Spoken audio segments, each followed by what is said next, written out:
Humble person. ಅವರ ಗುಣ ತುಂಬ ಆತ್ಮೀಯರು. ನನಗೆ ಸುಮಾರು ಇತ್ತೀಚೆಗೆ ಒಂದು 2 ಮಂತ್ಸಿಂದ ಜೊತೆಯಲ್ಲಿ ಮಾತಾಡಿದೆ. ಡೈಲಿ ಮೆಸೇಜ್ಗಳು, ಪ್ರೊಡ್ಯೂಸರು ಎಲ್ಲ ಆಗಿಲ್ಲ, ನಿಜವಲ್ಲೂ ನಂಬಕ್ಕಾಗಿಲ್ಲ. ಬೆಳಗ್ಗೆ ಮೆಸೇಜ್ ನೋಡ್ತಾ ಇದ್ದೀನಿ, ಇಲ್ವಾ ನಿಜವಲ್ಲೂ ನನಗೆ ಎಷ್ಟು ಶಾಕ್. ಅವರು ನಮ್ಮನ್ನು ಬಿಟ್ಟು ಹೋದಾಗ ಯಾವ ತರ ಶಾಕ್ ಆಯ್ತು, ಅದೇ ರೀತಿ ವ್ಯಕ್ತಿ ಸಡನ್ ಆಗಿಲ್ಲ ಅಂದ್ರೆ ಏನರ್ಥ? ಸೊ ಇದು ತಡ್ಕೊಳಕ್ಕಾಗದೇ ಇರೋಂಥ ಒಂದು ವಿಚಾರ. ನಿಜಲು ಅವರ ಕುಟುಂಬ, ಅವ್ರಿಗೆ, ಅವ್ರ ಮನೆಯವ್ರಿಗೆ ನಿಜವಲ್ಲ ದೇವರು ಧೈರ್ಯ ಕೊಟ್ಟು ಕುಟುಂಬನ ಕಾಪಾಡಬೇಕು. ಟಿವಿ ಮಾಧ್ಯಮಕ್ಕೆ ಒಂದು ದೊಡ್ಡ ಹೊಡೆತ. ನಿಜವಲ್ಲೂ ದಿಲೀಪ್ ಅವ್ರು ನಮ್ಮನ್ನೆಲ್ಲ ಬಿಟ್ಟು ಹೋಗಿರೋದು ಈಗಲೂ ನನ್ನ ಕೈಲಿ ಜೀರ್ಣಿಸ್ಕೊಳ್ಳೋಕ್ಕಾಗ್ತಾ ಇಲ್ಲ. ಅವರಿಂದ ಅಂತ ಒಬ್ಬ ವ್ಯಕ್ತಿ, ಒಂದು ಒಳ್ಳೆ ವ್ಯಕ್ತಿ, ಯಾರೇ ಆಗಲಿ ಏನೋ ಹುಷಾರಿಲ್ಲ, ಭಾಳ ದಿನಗಳಿಂದ ಆಸ್ಪತ್ರೆಯಲ್ಲಿದ್ದರು ಅಂತ, ಆ ಥರ ಇದ್ದಾಗ ಅದೊಂಥರ ಹುಷಾರಿ ಚೆನ್ನಾಗಿದ್ದ ವ್ಯಕ್ತಿ ಹೋಗ್ಬಿಟ್ರು ಅಂದರೆ ನಂಬಕ್ಕಾಗಲ್ಲ. ದೇವರು ಅವ್ರ ಆತ್ಮಕ್ಕೆ ಶಾಂತಿ ಕೊಡಲಿ, ಅವ್ರ ಕುಟುಂಬಕ್ಕೆ. ಅದೆಲ್ಲವನ್ನ ಇವತ್ತಿನ ಕಾಲದಲ್ಲಿ ಈ ಪ್ರೊಡಕ್ಷನ್ಗಳು ಅನ್ನೋದು ಭಾಳ ಟೆನ್ಷನ್ ತರುವಂಥ ಇದಾಗಿದೆ. ಅಂತಹದ್ರಲ್ಲಿ 2-3 ಪ್ರೊಡಕ್ಷನ್ಗಳು ಮಾಡ್ತಾ ಇಷ್ಟು ಬೇಗ ಹೊರಟೋಗ್ತಾನೆ ಅಂತ ಅನ್ನಿಸ್ತಲೇ ಇರಲಿಲ್ಲ. ನನ್ನ ಮಳೆಬಿಲ್ಲು ಅಂತ ಒಂದು ತುಂಬ ಹಿಂದಿನ ಧಾರಾವಾಹಿಯಲ್ಲಿ ಮುಖ್ಯ ಪಾತ್ರ ಮಾಡಿದ್ದ. ಎಲ್ಲರನ್ನು ತುಂಬ ಆತ್ಮೀಯವಾಗಿ ನೋಡ್ತಾ ಇದ್ದ. ನಗುವಿಗೆ ಕೊರತೆಯೇ ಇರಲಿಲ್ಲ.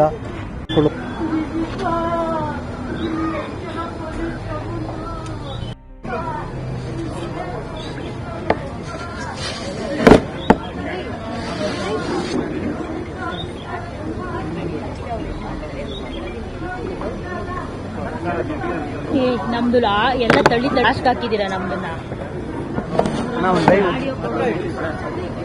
ರಾಮ್ರಸ ಫೋನ್ ಮಾಡಿದ್ಮೇಲೆ ಕೇಳಿದ್ನಲ್ಲ ನೀನು ಅಣ್ಣ, ಒಂದು ಲೈವ್ ಅಂತೆ ಜೊತೆಗೆ ಅಪಾಯಿಂಟ್ಮೆಂಟ್ ಕೂಡ ತಗೊಂಡಿದ್ದಾರೆ. ಎಜುಕೇಶನ್ ಅಲ್ಲಿ ಈಗ ECG ಮತ್ತು ಏನು ತರಬೇಕು, you rush to the hospital ಅಥವಾ ಕ್ಲಿನಿಕ್ ಹತ್ತಲಿಕ್ಕೆ ಆಗಲ್ಲ. ಹಾರ್ಟ್ ಅಟ್ಯಾಕ್ ಯಾವಾಗಲೂ ಒಂದು ಸೂಚನೆ ಕೊಡುತ್ತೆ. ECG ಅದು ರೆಫರೆನ್ಸ್ ಅಲ್ಲ. ಇಮಿಡಿಯೇಟ್ ಆಗಿ ಎಲ್ಲೇ ಒಂದು ಪ್ರೋಪೈ ಟೆಸ್ಟ್ ಅಂತ ಮಾಡ್ತಾರೆ. ಪ್ರೋಪೈ ಅಂತ ಟೆಸ್ಟ್ ಅಂತ ಮಾಡಿದಾಗ ಏನಂತ ಇರುತ್ತೆ ಅಂದ್ರೆ, ಹಾರ್ಟ್ ಅಟ್ಯಾಕ್ ಆದಾಗ ಬಾಡಿನಲ್ಲಿ ಒಂದು ಎನ್ಸೈಮ್ಸ್ ರಿಲೀಸ್ ಮಾಡುತ್ತೆ.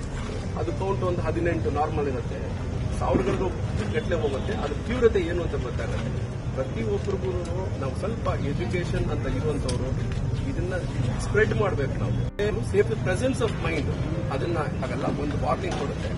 ಇವನ್ ಕೇಸ್ನಲ್ಲಿ ನೆಗ್ಲೆಕ್ಟೆಡ್.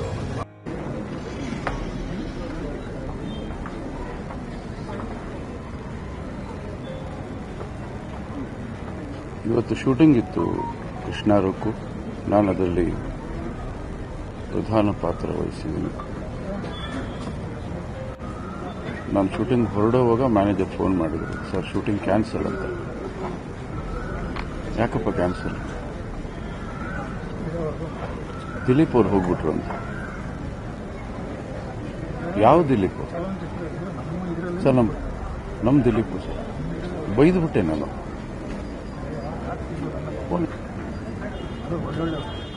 ಅಪ್ಪು ಅವ್ರು ಹೋದಾಗ ಹೇಗೆ ನಾನು ನಂಬಲಿಲ್ವೋ, ಆಸ್ಪತ್ರೆಗೆ ಹೋಗಿ ಅವರ ಪಾರ್ಥಿವ ಶರೀರ ನೋಡಿದ ಮೇಲೆ ನನಗೆ ನಂಬಿಕೆ ಬಂತು. ಆ ಥರ ಇವತ್ತು ದಿಲೀಪ್ ಹೋದ್ರು ಅಂದಾಗ ನಾನು ನಂಬಿಕೆ ಆಗಲಿಲ್ಲ. ಹೇಗೆ ಬರುತ್ತೆ ಸಾವು ಒಬ್ಬ ಮನುಷ್ಯನಿಗೆ?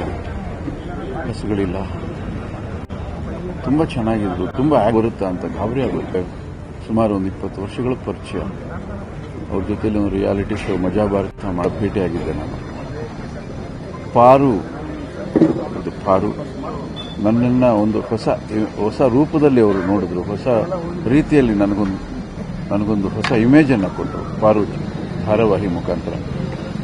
ಅದಾದ ನಂತರ ಕೃಷ್ಣ ರೂಪ ತುಂಬಾ ಟ್ಯಾಲೆಂಟೆಡ್, ಮಲ್ಟಿ ಟ್ಯಾಲೆಂಟೆಡ್, ಒಬ್ಬ ಡೈರೆಕ್ಟರ್ ಆಗುವಂಥ ಎಲ್ಲ ಲಕ್ಷಣಗಳಿತ್ತು.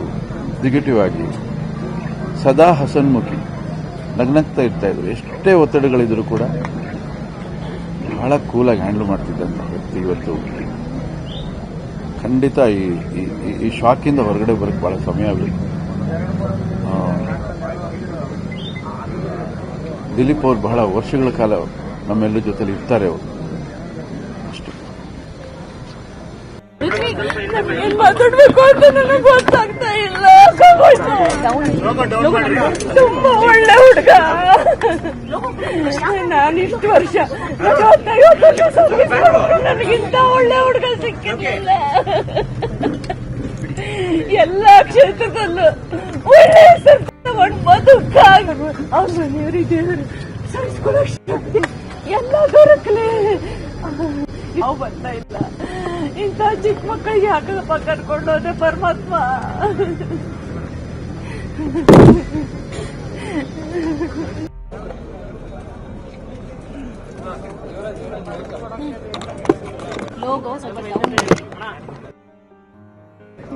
ಹೇಳಬೇಕು ಗೊತ್ತಾಗ್ತಿಲ್ಲ. ನನ್ನ ದಿಲೀಪನ ಸ್ನೇಹ 25-30 ವರ್ಷದ ಹಳೇದು.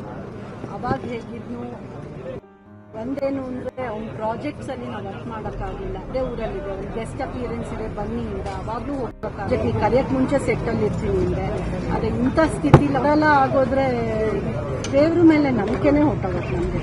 ಇಂಥ ಒಳ್ಳೆ ಮನುಷ್ಯ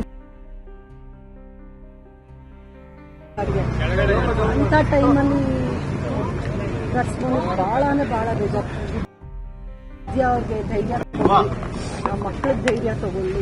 ನಾವೇನೇ ಅದು ಟ್ಯೂನ್ ಅಷ್ಟೇ ನನಗೆ ಕೇಳ್ಕೊಳ್ಳೋದು ಅವ್ರಿಗೆ ದಿಲೀಪನ್ನ ಆತ್ಮಕ್ಕೆ ಶಾಂತಿ ಸಿಗಲಿ. ಮಾತಾಡ್ದಕ್ಕೆ ಯಾವತ್ತಾದ್ರೂ ಹೆಲ್ತ್ ಇಶ್ಯೂಸ್ ಬಗ್ಗೆ ಏನು ಇಲ್ಲ. 1 ವರ್ಷದಿಂದ ಕರಿಮಣಿ ಮಾಡ್ಬೇಕಾದ್ರೆ ರೇಗ್ಸ್ ಆಗ್ತಿದ್ದ. ಬನ್ನಿ ನಮ್ಮ ಪ್ರಾಜೆಕ್ಟ್ ಬನ್ನಿ, ತುಂಬ ರೇಗ್ಸ್ದ ಅವತ್ತು. ಅರ್ಧ ಗಂಟೆ ಮಾತಾಡಿದ್ವಿ. ಆಮೇಲೆ ಮೊನ್ನೆ ಟೆನ್ನಿಸ್ ನಾರಾಯಣ್ ಜೊತೆ ಅಂತೆಲ್ಲ ಹೇಳ್ದ. ಬಟ್ ನನ್ಗೆ ಅದೃಷ್ಟ ಇಲ್ಲ. ಅವ್ನು